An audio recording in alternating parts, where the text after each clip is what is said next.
Hello students, हम लोग पढ़ रहे थे some basic concepts of chemistry जो 11th क्लास का फर्स्ट चैप्टर है। और पिछले वीडियोस में हम लोगों ने कवर किया था सिग्निफिकेंट फिगर कैसे निकालते हैं और उस पे बेस्ड कैलकुलेशंस कैसे करते हैं। इसके बाद हम लोगों ने देखा था राउंडिंग ऑफ कैसे करते हैं एंड फिर देखा था कि डायमेंशनल एनालिसिस पे बेस्ड हम लोग किस प्रकार से न्यूमेरिकल्स को सॉल्व करते हैं।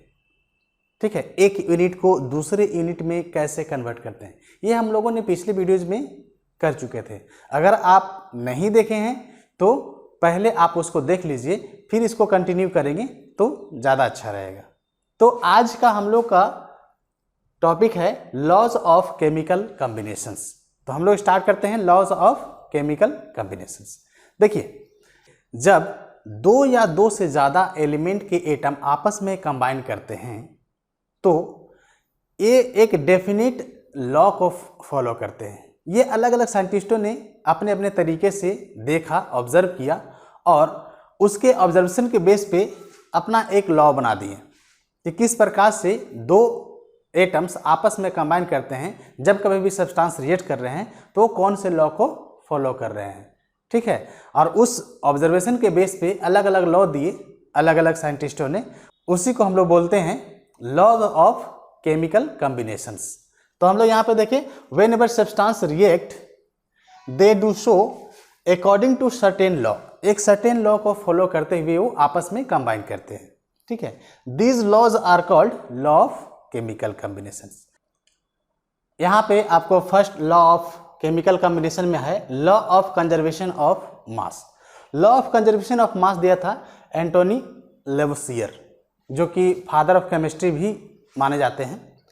तो इन्होंने क्या कहा, इन्होंने कहा it state that matter can neither be created nor be destroyed. किसी भी केमिकल रिएक्शंस के दौरान वो कभी भी रिएक्टेंट या प्रोडक्ट का मास कम नहीं होगा। दूसरे तरीके से क्या कह सकते हैं, in a chemical reactions mass of reactants is equal to mass of product. मतलब कोई भी केमिकल रिएक्शन होगा तो वहाँ पे किसी भी प्रकार का मास का लॉस या गेन नहीं होगा, दैट इज कंजर्व्ड। इसलिए किसी भी रिएक्शंस के दौरान matter can neither be created nor be destroyed. ठीक है, उसके लिए कुछ कंडीशन सर्टेन है कि इतना स्पेसिफिकली उसको पैक किया जाता है कि किसी भी प्रकार का मास का लॉस नहीं हो। और फिर केमिकल रिएक्शन जब करवाते हैं तो रिएक्टेंट का मास और प्रोडक्ट का मास देखा गया कि सेम है। तो ये एक लॉ को फॉलो कर रहे हैं, इसको हम लोग बोलते हैं लॉ ऑफ कंजर्वेशन ऑफ मास, जो कि एंटोनी लेवोसियर ने दिया था, फादर ऑफ केमिस्ट्री। जैसे एग्जांपल के लिए यहाँ पे देखते हैं, जैसे यहाँ पे कैल्शियम है, कैल्शियम ऑक्सीजन से रिएक्ट करके कैल्शियम ऑक्साइड बनाया। ठीक है, तो कैल्शियम का यहाँ पे सबसे पहले काम क्या करना होता है कि इसको बैलेंस करना होता है। ठीक है, कैल्शियम का एटॉमिक मास कितना होता है जी, तो 40, ऑक्सीजन कितना 16, तो 2 से मल्टीप्लाई करेंगे। अब इसका कितना हो जाएगा 80 और इसका कितना हो जाएगा 32। अब प्रोडक्ट की तरफ देखें, हम लोग जानते हैं कि किसी की भी केमिकल रिएक्शंस में इस एरो के पहले जितने भी होते हैं ये सब के सब रिएक्टेंट होते हैं, इसके बाद वाले प्रोडक्ट होते हैं। तो यहाँ से क्या करेंगे 2, इसके लिए कितना होता है 40, इसके लिए 16। अब यहाँ से 2 इंटू इन दोनों को जोड़ेंगे तो कितना आ जाएगा, ये आ जाएगा 56। तो जब मल्टीप्लाई करेंगे तो कितना आ जाएगा जी, ये जाएगा 112। अब इधर देखा जाए तो इधर में क्या होगा 80 प्लस 32, तो इसको भी अगर जोड़ेंगे तो ये भी आ जाएगा आपको 112। तो मास ऑफ रिएक्टेंट इतना ग्राम है 112। ठीक है, और इधर भी 112 ग्राम। इसका मतलब mass of reactant is equal to mass of product. यही है आपका law of conservation of mass. अब दूसरा जो है लॉ ऑफ कांस्टेंट कंपोजिशन और डेफिनिट प्रोपोर्शन। ये एक्चुअली दिया गया था scientist Joseph Proust. Joseph Proust scientist का नाम था जिन्होंने ये law of constant composition observe किया था और उन्होंने फाइनली दिया। क्या ऑब्जर्व किया कि उन्होंने क्या किया, ये क्यूपरिक कार्बोनेट जो होता है इसमें कॉपर का, कार्बन का और ऑक्सीजन का क्या कंटेन है, कितना कितना अमाउंट में ये कंबाइन करके ये फाइनली क्यूपरिक कार्बोनेट बनाए हुए हैं। तो इस पे वो देख रहे थे। ठीक है, तो पहले उन्होंने क्या किया कि नेचुरली उन्होंने निकाला जो भी नेचुरली उन्होंने मिला, क्यूप्रिक कार्बोनेट का, तो उसका कॉपर का 51.34% था, 9.74%, 38.9%, इतना 91 भी यहाँ पे लिख सकते हैं आप, इतना परसेंट हर किसी का कंटेंट यहाँ पे दिख रहा था। ठीक है, तो अब इसी चीज को वो लैब में भी बना सकते थे। तो जब उन्होंने लैब में बनाया क्यूप्रिक कार्बोनेट को, तो लैब में बनाने के बाद भी यही सेम रेशियो उनको मिला। इसका मतलब ये था सोर्सेस चाहे कुछ भी हो, चाहे वो आप नेचुरली लाते हैं या फिर आप अपना लैब में बनाते हैं या फिर कहीं से भी आप, सोर्सेस कुछ भी हो सकते हैं। सोर्सेस अगर कुछ भी होगा तो उसके जो प्रपोर्शंस होंगे बाय मास ये फिक्स होगा। और इसी ऑब्जर्वेशन को एज ए लॉ उन्होंने दिया, लॉ ऑफ कांस्टेंट कंपोजिशन। क्या कहता है ये?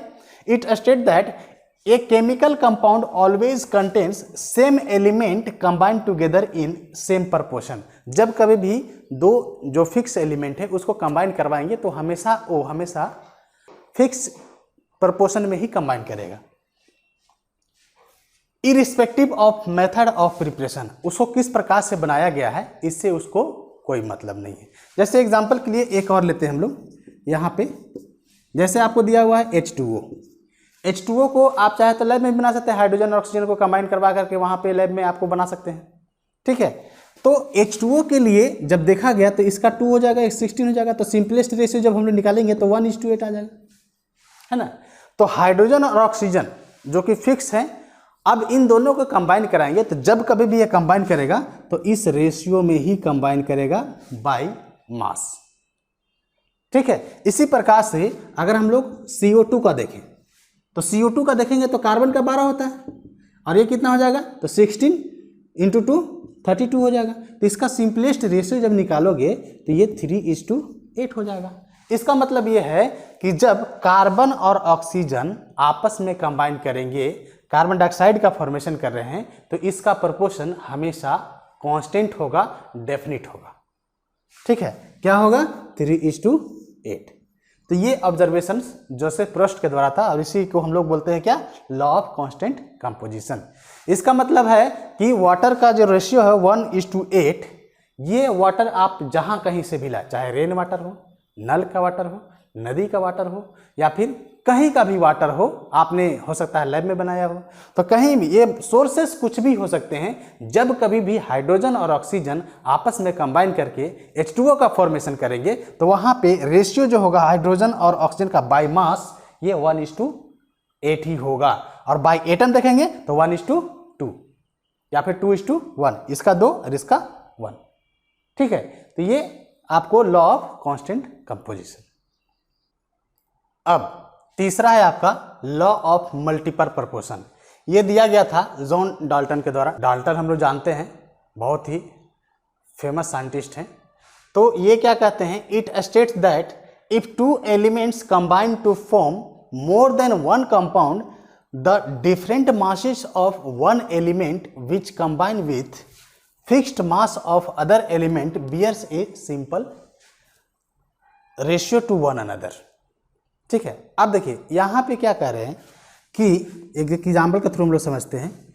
जब कभी भी 2 एलिमेंट आपस में कंबाइन करके 2 या 2 से ज़्यादा कंपाउंड बनाते हैं, ठीक है, तो वहाँ पे एक का मास फिक्स होगा और दूसरा जो डिफरेंट मासेस वाला होगा वो डिफरेंट मास एक दूसरे से सिंपल होल नंबर रेशियो में बनाएगा। ठीक है, सिंपल होल नंबर रेशियो का मतलब होता है 1:2, 2:3, 3:4। ठीक है, ज़्यादा आप 7:11 ले लेंगे, 9:11 ले लेंगे तो ये सिंपल होल नंबर रेशियो नहीं माना जाता है। ठीक है, ये जनरली 3:4 तक ला सपोज कर लेते हैं। ठीक है, तो यहाँ से जैसे हाइड्रोजन और ऑक्सीजन, ये 2 एलिमेंट है हाइड्रोजन और ऑक्सीजन, ये जब बनाते हैं आपस में तो ये बनाता है H2O, हम लोग जानते हैं, है ना। और एक दूसरा भी कंपाउंड होता है इसका जिसको बोलते हैं H2O2, इसका नाम है हाइड्रोजन पेरोक्साइड।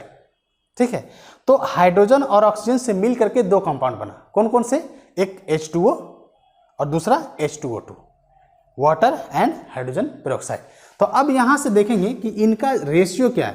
तो रेशियो जब देखेंगे तो यहाँ से इसका 2 हो जाएगा, इसका क्या हो जाएगा 16। तो सिंपल होल नंबर रेशियो क्या होगा इसके लिए, ये हो जाएगा 1:8। ठीक है। अब इसके लिए देखा जाए तो इसके लिए क्या होगा 2:32। अब यहाँ पे सिंपलेस्ट रेशियो देखा जाए तो ये हो जाएगा 1:16। तो अब देखिए यहाँ पे इसका मास जो है हाइड्रोजन वाला ये हम लोग फिक्स कर लेते हैं। यहाँ पर फिर से देखिएगा कि the different masses of one element which combine with fixed mass of other element, fixed mass of other element bears a simple ratio to one another. तो यहाँ से इसका मास फिक्स हो गया। अब इन दोनों का हमको देखेंगे तो ये 8:16 आ जाएगा, जो कि सिंपली 1:2, जो कि एक सिंपल रेशियो आ जाता है। ठीक है, तो ये यही आपको बोलता है कि जब कभी भी दो एलिमेंट आपस में कंबाइन करके दो या दो से ज़्यादा आपको कंपाउंड बनाते हैं तो उस केस में क्या होगा, एक का मास आप फिक्स कर लीजिए और दूसरा वाला जो होगा आपस में वो एक दूसरे से सिंपल होल नंबर रेशियो में होंगे। ठीक है, एक और एग्जांपल ले लें हम लोग, जैसे कार्बन और ऑक्सीजन। हम लोग जानते हैं ये दोनों जब आपस में कंबाइन करते हैं तो ये बनाता है कार्बन मोनोऑक्साइड। कार्बन मोनोऑक्साइड का नाम आपने सुना होगा। और दूसरा बनाता है carbon dioxide. Carbon monoxide, carbon dioxide.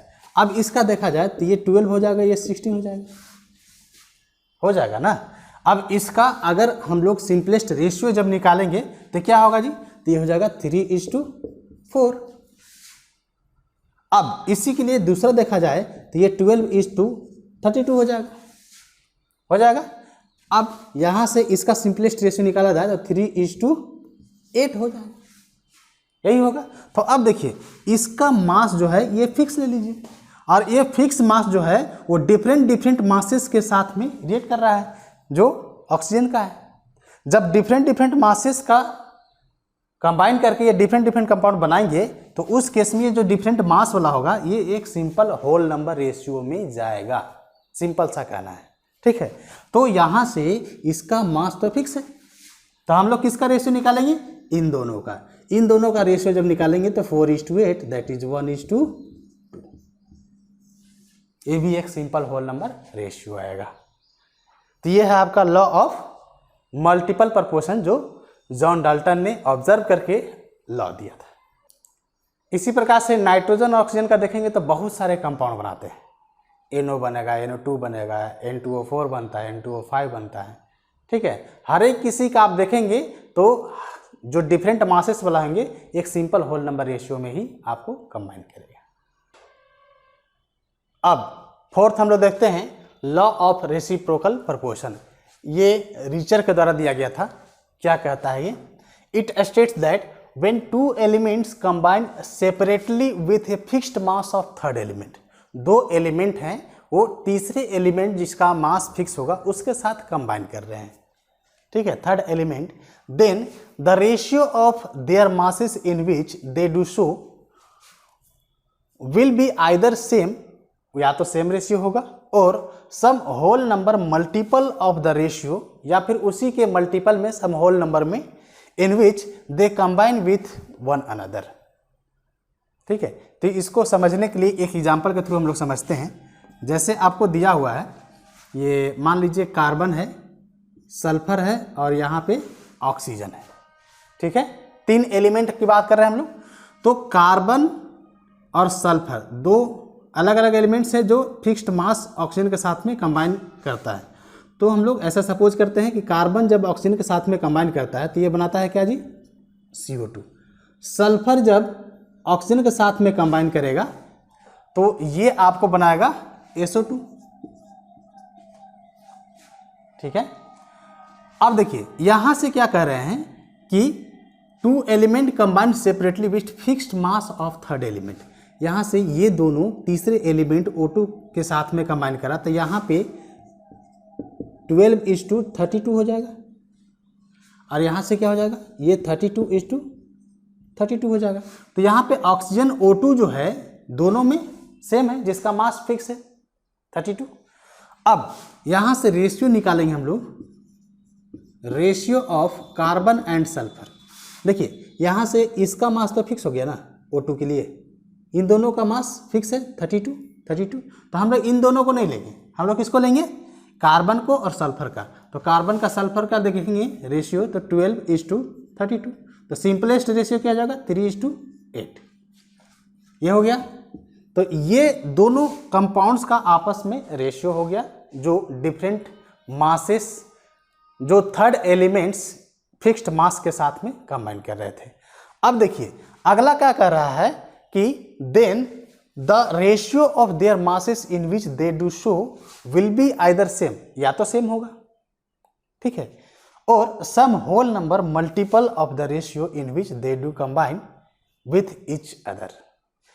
इसका मतलब ये कह रहे हैं कि जब ये आपस में कंबाइन करेंगे, इन्होंने जब दो कंपाउंड्स बनाए CO2 एंड SO2, तो उस केस में आपस में जो डिफरेंट मासेस वाला था उसका रेशियो 3:8 आया। तो जब कार्बन और सल्फर आपस में कंबाइन करके जो कुछ भी कंपाउंड बनाएंगे या तो इस रेशियो में ही बनाएंगे जिसका रेशियो सेम होगा 3:8, या फिर इसी का कुछ सिंपलेस्ट रेशियो होगा मल्टीपल में, ठीक है। तो ये आपस में जब कंबाइन करेंगे तो ये बनाते हैं CH2, ठीक है। तो रेशियो देखा जाए तो रेशियो जब देखेंगे हम लोग CH2 के लिए तो ये क्या हो जाएगा जी, तो ये हो जाएगा 12, कार्बन के लिए 12 और इसके लिए कितना हो जाएगा, तो ये हो जाएगा 64। रेशियो ऑफ CH2 देखिएगा तो कार्बन के लिए यहाँ पे 12 और ये सल्फर के लिए, एक सल्फर का कितना 32, तो दो का हम लोग 64। सिंपलेस्ट रेशियो जब निकालेंगे तो कितना हो जाएगा, तो ये जाएगा 3:16, ठीक है। तो अब देखिए ये कह रहे थे कि जब ये आपस में कंबाइन करेंगे उसका रेशियो ये जो आपस में कंबाइन किए थे या तो उससे सेम होगा 3:8 होगा, या फिर इसी के सम होल नंबर मल्टीपल में जाएगा। तो इन दोनों का रेशियो अगर हम लोग देखें तो रेशियो मान लीजिए ये इक्वेशन फर्स्ट है और ये इक्वेशन सेकंड है। अब इन दोनों का रेशियो देखा जाए, रेशियो ऑफ 1 and 2, 3/8, 3/16। तो इसको सिंपलेस्ट रेशियो में जब डालोगे तो 3:16, 3:8, यह आ जाएगा आपका 2:1, ठीक है। तो ये 2:1 जो आया हुआ है यही आपका सिंपलेस्ट रेशियो है।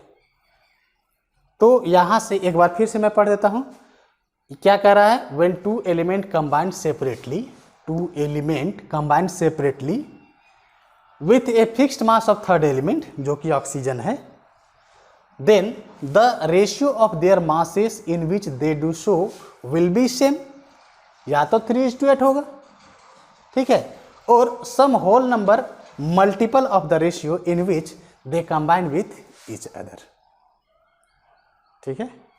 चलिए एक और एग्जांपल ले लेते हैं हम लोग, एक और एग्जांपल ले लें हम लोग। जैसे सल्फर है और यहाँ से ऑक्सीजन है और ये हाइड्रोजन है। अब ये आपस में जब कंबाइन करते हैं तो ये बनाते हैं H2S, और ये जब आपस में कंबाइन कराएंगे तो बनाएंगे H2O, ठीक है। अब ये हाइड्रोजन का मास हम लोग फिक्स कर लेते हैं, H2 है, यहाँ पे 2:32 हो जाएगा, और यहाँ से क्या आ जाएगा 2:16। तो यहाँ से हाइड्रोजन का मास फिक्स हो गया, इसका हम लोग फिक्स मास कर लिए 2 and 2। अब रेशियो किस में लेना होगा, तो सल्फर और ऑक्सीजन, तो ratio of sulphur is to oxygen, तो ये क्या हो जाएगा बताओ, तो ये हो जाएगा 32:16, जो क्या हो जाएगा 2:1। इसको सपोज कर लीजिए कि इक्वेशन फर्स्ट है, ठीक है। तो यहाँ से दो डिफरेंट एलिमेंट्स आपस में कंबाइन करिए, दो कंपाउंड बनाए H2S एंड H2O, और ये आपस में रेशियो, एक फिक्स्ड मास हाइड्रोजन था उसके साथ में कंबाइन किया तो H2S बनाया और H2O बनाया, तो फिक्स मास क्या है हाइड्रोजन का, तो रेशियो किसको लेंगे, सल्फर के और ऑक्सीजन का। तो जब सल्फर ऑक्सीजन का लिए तो कितना हुआ 2:1। अब ये जब तीसरे कंपाउंड से कंबाइन किए तो ऐसे 2:1 के रेशियो में किए, डिफरेंट मासेस वाला। अब आपस में जब कंबाइन करेंगे सल्फर और ऑक्सीजन, तो उस केस में या तो यही रेशियो होगा या फिर इसी के होल नंबर मल्टीपल रेशियो आएगा। जैसे ये जब आपस में कंबाइन कराएंगे तो बनाएंगे SO2। अब SO2 में क्या होगा 32 सल्फर के लिए, और इसका भी 32 हो जाएगा। तो यहाँ से ratio of sulphur and oxygen, यानी कि O2 में यहाँ पे हुआ है तो ये 32, ये भी 32, सिंपलेस्ट होल नंबर रेशियो 1:2। अब इसको इक्वेशन 2 मान लीजिए, ठीक है। अब रेशियो ऑफ 1 and 2 क्या होगा जी, तो इसके लिए 2/1, 1/1, तो इसका क्या हो जाएगा, ये 2:1 ही हो जाएगा।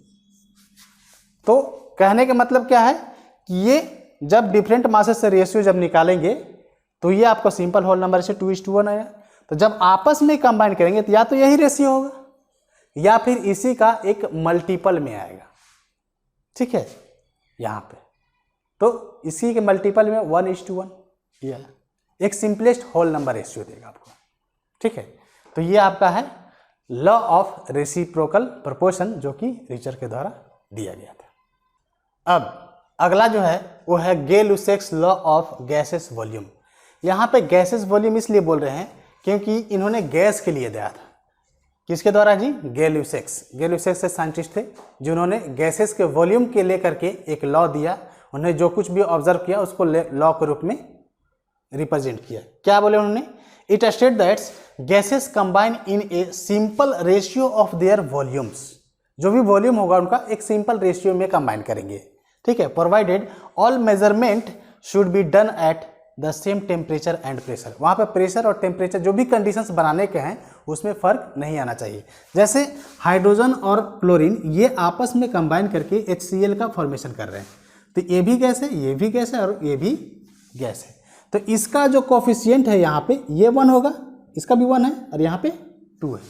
तो इसके लिए हम लोग 1 यूनिट वॉल्यूम देख लें, इसके लिए 1 यूनिट वॉल्यूम और इसके लिए भी, तो इसके लिए 2 वॉल्यूम हो जाएगा, 2 यूनिट वॉल्यूम। तो यहाँ पे इसका और इसका रेशियो देखेंगे तो 1:1 आएगा, ठीक है। और अगर तीनों को लेकर देखेंगे तो 1:1:2 ये हो जाएगा। तो ये सिंपल एक होल नंबर रेशियो में जाएंगे। तो ये हाइड्रोजन एंड क्लोरीन का जब आप देखेंगे बाय देयर वॉल्यूम्स रेशियो 1:1 में ये आ जाते हैं। और वही अगर तीनों का देखेंगे तो 1:1:2 हो जाएगा।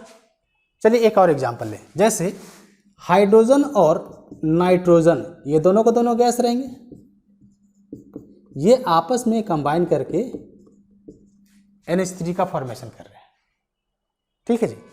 तो ये हाइड्रोजन का यहाँ पे कोफिशिएंट कितना है, अच्छा ये दोनों बैलेंस है क्या, तो ये बैलेंस नहीं है, तो यहाँ पे लगाना पड़ेगा हमको 6 हाइड्रोजन।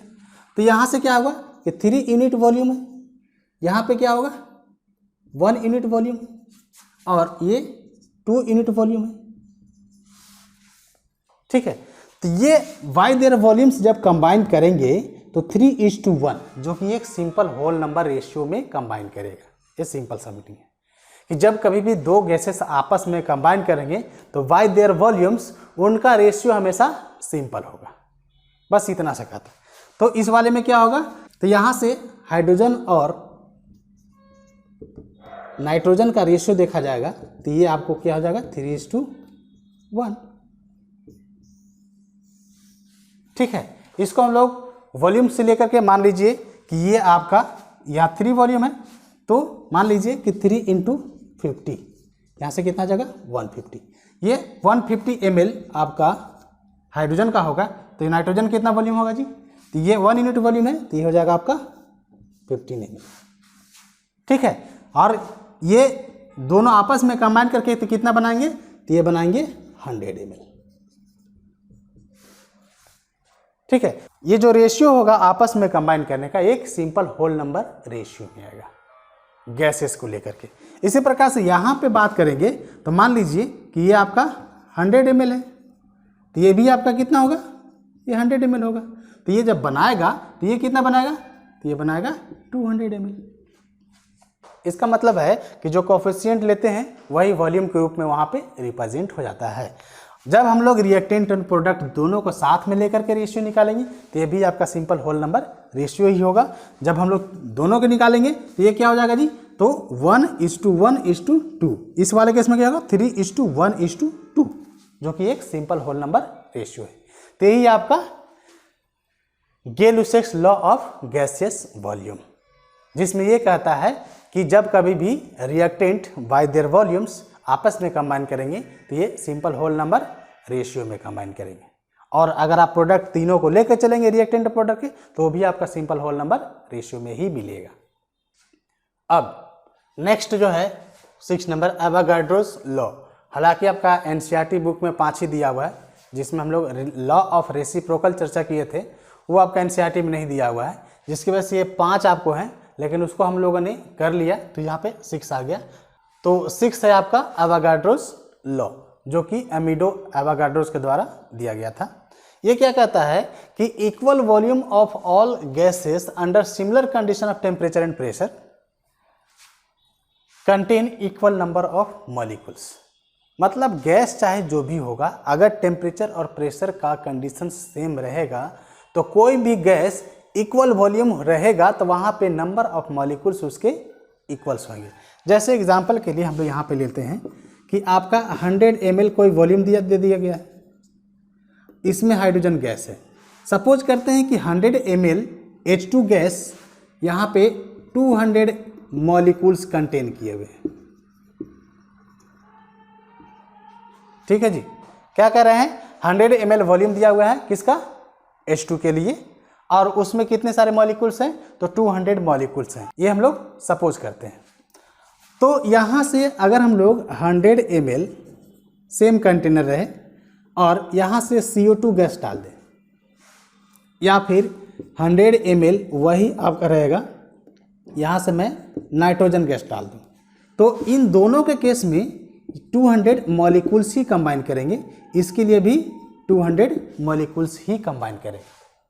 अच्छा एक बात बताइए, मैं इसी वॉल्यूम को कम कर दूं, मान लीजिए कि मैं चाहता हूं कि यहाँ से 50 ml हो जाए और यहाँ से हाइड्रोजन को मैं जानना चाहता हूं कि कितना ये मॉलिक्यूल्स कंटेन करेगा, तो कितना करेगा बताइए, तो ये कर देगा, चूंकि 100 ml से आपको 200 मॉलिक्यूल्स कंटेन कर रहे थे, है ना, तो 50 ml में कितना करेंगे, ऐसी बात है, तो 100 मॉलिक्यूल्स हो जाएंगे, है ना। किसी ने कहा कि आप मान लीजिए 600 ml ले लिया कि 6 ml H2O कितना करेगा, तो भाई यहाँ से क्या होगा, यहाँ पे 100 ml H2 200 कर रहा था, तो 6 से मल्टीप्लाई कर देंगे, है ना, तो ये कितना हो जाएगा, तो ये हो जाएगा 1200 मॉलिक्यूल्स। इसका मतलब ये है कि वॉल्यूम इक्वल वॉल्यूम अगर रहेगा तो वहाँ पे नंबर ऑफ मॉलिक्यूल्स सेम रहेंगे।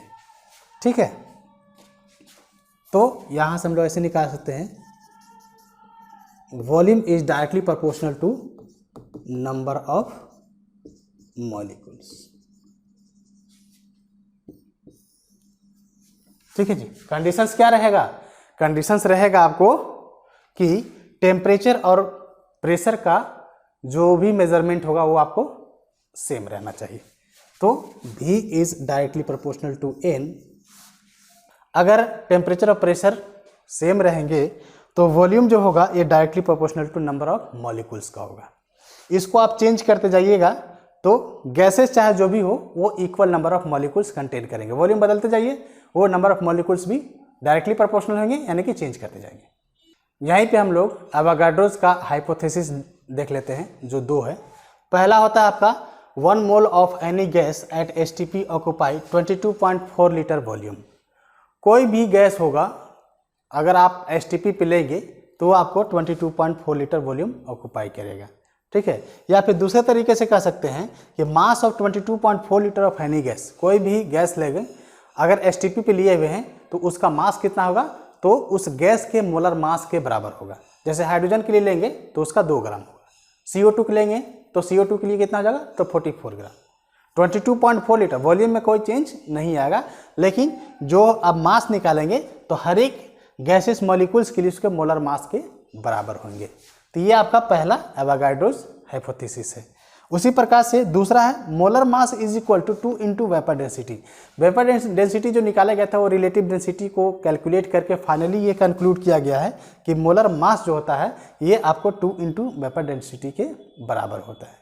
ठीक है, ये हम लोग जब एम्पेरिकल फार्मूला निकालने के लिए सीखेंगे तो वहाँ पे कभी कभी आपको वेपर डेंसिटी में दे देता है, तो उसको मोलर मास में कन्वर्ट करने के लिए 2 इंटू वेपर डेंसिटी हम लोग करना पड़ता है। तो ये दो आपका हाइपोथेसिस है अवोगाड्रोस का, जिसको हम लोग को याद रखना बहुत ज़रूरी है। ठीक है, तो ये आप लोग ध्यान में रखेंगे। अब अगला है हम लोग का डाल्टन्स एटॉमिक थ्योरी। ये आप लोग 9th में भी पढ़े होंगे, मैं यहाँ से एक बार फिर से बात कर लेता हूँ। डाल्टन्स एटॉमिक थ्योरी क्या कहता है? Matter is made up of extremely small indivisible particles called atoms. Atoms का ये मतलब ही होता है एटॉम, ये दो चीज़ों से मिलकर बना हुआ है। ये का मतलब होता है अन, और ये का मतलब क्या होता है जी? कटेबल। टॉम का मतलब होता है कटेबल, जिसको आप काट सकते हैं, उसको और भी छोटा कर सकते हैं। और ए लग गया तो अन, मतलब अनकटेबल। एटम का मतलब क्या है? अनकटेबल या फिर अनडिविजिबल, जिसको हम फर्दर डिवाइड नहीं कर सकते हैं। तो जितने भी मैटर्स हैं वो सारे के सारे मैटर एक छोटे से पार्टिकल से मिलकर बना हुआ है। उस पार्टिकल को हम लोग क्या बोलते हैं? Atoms. Matter is made up of extremely small indivisible particles called atoms. ये पहला था। दूसरा क्या है? Atoms of same elements are identical in all respect, that is shape, size, mass and properties. मतलब क्या है कि अगर कोई एक पर्टिकुलर एलिमेंट्स ले रहे हैं तो उसमें जितने सारे उसके एटम्स होंगे वो सारे के सारे आइडेंटिकल्स होंगे। किसके रिस्पेक्ट में? तो उसका शेप सेम होगा, साइज सेम होगा, उसका मास भी सेम होगा, और सारे के सारे एटम्स का प्रॉपर्टीज भी आपके सेम होंगे। जैसे एग्जांपल के लिए हम लोग ले रहे हाइड्रोजन, तो हाइड्रोजन एक एलिमेंट्स है। इस हाइड्रोजन एलिमेंट्स में जितने सारे एटम्स होंगे हाइड्रोजन के, ये सारे के सारे आइडेंटिकल्स होंगे। उसका शेप, साइज, मास, प्रॉपर्टीज सब के सब बराबर होंगे, सेम होंगे, आइडेंटिकल्स होंगे। ठीक है, तो ये है दूसरा कि atoms of same elements are identical in all respect, that is shape, size, mass and properties. यहीं पे दूसरा एलिमेंट ले लेंगे, जैसे सोडियम है, तो सोडियम एलिमेंट में जितने सारे सोडियम के एटम्स होंगे वो सारे के सारे आइडेंटिकल्स प्रॉपर्टीज शो करेंगे, चाहे वो मास के रेस्पेक्ट में देखा जाए, शेप के रेस्पेक्ट में, साइज या फिर प्रॉपर्टीज की रेस्पेक्ट में देखा जाए। ठीक है, इसके बाद अगला है atoms of different elements are different in all respect, shape, size, mass and properties. मतलब ये है कि अलग अलग एलिमेंट्स की बात करेंगे। एक तरफ आप बात करोगे हाइड्रोजन का, दूसरी तरफ बात करोगे आप सोडियम का, ठीक है, या फिर नाइट्रोजन का। तो जितने सारे एलिमेंट्स हाइड्रोजन के अगर देखेंगे तो हाइड्रोजन का एटम्स उसका दूसरा प्रॉपर्टीज होगा। ठीक है, और अगर हम लोग नाइट्रोजन की तरफ देखेंगे तो नाइट्रोजन के जितने सारे एटम्स होंगे उसका प्रॉपर्टीज अलग होगा। तो अलग अलग एलिमेंट्स के एटम्स जो होंगे उसका सारे के सारे प्रॉपर्टीज डिफरेंट होंगे इन ऑल रेस्पेक्ट, मतलब उसका शेप अलग होगा, शेप मतलब जो भी हो शेप होगा। साइज, हाइड्रोजन के एटम्स का साइज और नाइट्रोजन के एटम का साइज दोनों में डिफरेंट होगा। मास हाइड्रोजन का कुछ और होगा और नाइट्रोजन का कुछ और होगा। प्रॉपर्टीज वाइज भी आपको पूरा का पूरा डिफरेंट होंगे। तो फाइनली क्या कह रहे हैं कि एटम्स ऑफ डिफरेंट एलिमेंट, अलग अलग एलिमेंट्स के लिए different in all respect, atoms of different elements are different in all respect. सभी रेस्पेक्ट में अलग अलग एलिमेंट्स का जो एटम्स होंगे वो डिफरेंट होंगे। अगला कह रहा है atoms is the smallest particle that take part in the chemical reaction. किसी भी केमिकल रिएक्शन में कौन पार्टिसिपेट करता है? एटम्स करते हैं। ठीक है, ना कि मॉलिक्यूल या कंपाउंड। अगर आप मॉलिक्यूल को रिएक्ट करवाते हैं तो वो भी पहले एटॉमिक फॉर्म में आता है और उसका एक एटम्स दूसरे एटम्स के साथ में कंबाइन करके वहाँ पे अलग तरह का कंपाउंड्स बनाते हैं। ठीक है, हाँ, इसके दौरान होता क्या है कि जब कभी भी मॉलिक्यूल्स या कंपाउंड्स का एटम्स जो होंगे उसको अलग करेंगे आप, तो वो अपनी प्रॉपर्टीज को लूज करेगा। कंबाइन करने के बाद एक नया सा प्रॉपर्टी गेन कर लेगा। ठीक है, लेकिन जब कभी भी कंबाइन करेगा तो एटम्स ही करेगा और वहाँ पे मास भी उनका कंजर्व होता है। अगला है atoms of different elements combine in simple ratio such as 1:2, 1:3 1:3, 2:3 etc. To form compound. जब कभी भी दूसरे एलिमेंट्स के एटम आपस में कंबाइन करेंगे तो उनका जो रेशियो होगा वो हमेशा सिंपल होल नंबर रेशियो होगा। जैसे 1:2, 2:3, ठीक है, 1:3, तो ये सब के सब आते हैं आपको सिंपल होल नंबर रेशियो में। तो जब कभी भी कंबाइन करेंगे डिफरेंट एलिमेंट्स के एटम तो ये हमेशा सिंपल होल नंबर रेशियो में ही होगा। ठीक है, तो ये है आपका डाल्टन्स एटॉमिक थ्योरी। हालांकि आपने 9th में पढ़ चुके थे लेकिन हमने फिर से एक बार बता दिया। ठीक है, तो आज की क्लास हम लोग यहीं तक रखते हैं और इसके आगे हम लोग अगले वीडियोज में मिलते हैं।